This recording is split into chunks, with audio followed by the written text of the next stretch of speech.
नमस्कार, मैं हूं विभा राणा। आप देख रहे हैं न्यूज नेशन का डिजिटल प्लेटफॉर्म। देश में पिछले कई दिनों से पॉपुलर फ्रंट ऑफ इंडिया यानी कि पीएफआई से जुड़े ठिकानों और उसके नेताओं की यहां जारी छापेमारी और गिरफ्तारी की कार्रवाई के बाद अब केंद्रीय गृह मंत्रालय ने 28 सितंबर को बड़ा फैसला लेते हुए इस संगठन पर अगले 5 साल के लिए बैन लगा दिया है। मीडिया रिपोर्ट्स के मुताबिक केंद्र की ओर से जारी आदेश में इस संगठन पर बैन लगाने को लेकर कई बड़ी वजह भी बताई जा रही है कि आखिर उस पर बैन क्यों लगाना पड़ा। पीएफआई के अलावा उससे जुड़े 8 सहयोगी संगठनों rehab India foundation, campus front of India, all India imam council, national confederation of human rights organisation, national women front, junior front, empower India foundation और रिहैब फाउंडेशन केरल पर बैन लगाने का ऐलान किया गया है।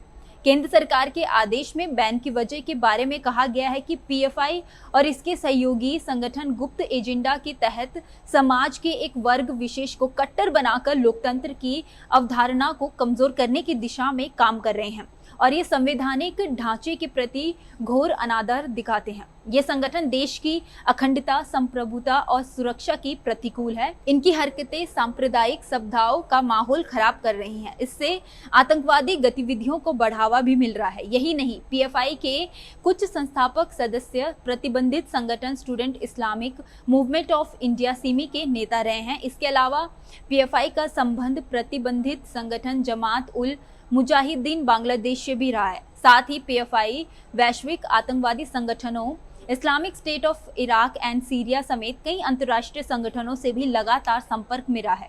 केंद्र सरकार की ओर से जारी आदेश के मुताबिक पीएफआई कई आपराधिक और आतंकी मामलों में संलिप्त रहा है। बाहर से मिले फंड और समर्थन के साथ यह देश की आंतरिक सुरक्षा के लिए बड़ा खतरा बन गया है। पीएफआई से जुड़े लोग कई हिंसक गतिविधियों में भी शामिल रहे हैं, जिसमें प्रोफेसर का हाथ काटना, दूसरे धर्म के लोगों की निर्मम हत्या और सार्वजनिक संपत्ति को नुकसान पहुंचाना शामिल है। सरकार की ओर से यह भी कहा गया है कि देश के 3 राज्यों उत्तर प्रदेश, कर्नाटक और गुजरात की सरकारों ने पीएफआई को बैन करने की मांग की थी। सरकारी आदेश में पीएफआई से जुड़ी संस्थाओं पर पाबंदी लगाए जाने पर कहा कि जांच में यह पता चला है कि पीएफआई और इसके सहयोगी संगठन या संबद्ध संस्थाओं के बीच स्पष्ट रूप से संबंधों की जानकारी मिली है। रिहैब इंडिया फाउंडेशन पीएफआई के सदस्यों के जरिए ही धन जुटाया करता है, जबकि campus front of India, empower India foundation और रिहैब फाउंडेशन केरल के कुछ सदस्य पीएफआई से जुड़े हुए हैं और पीएफआई से जुड़े नेता अन्य संबंधित संगठनों की गतिविधियों की निगरानी करते हैं। इस वीडियो में फिलहाल इतना ही। हमारे यूट्यूब चैनल न्यूज नेशन पर तमाम विषयों पर वीडियोस उपलब्ध है। जाने से पहले हमारे यूट्यूब चैनल को सब्सक्राइब कर दीजिए और बेल आइकन को प्रेस करना न भूलें, ताकि हर न्यूज अपडेट सबसे पहले आप तक पहुंचे। और विस्तृत खबरों के लिए आप हमारी वेबसाइट newsnationtv.com पर भी विजिट कर सकते हैं। धन्यवाद।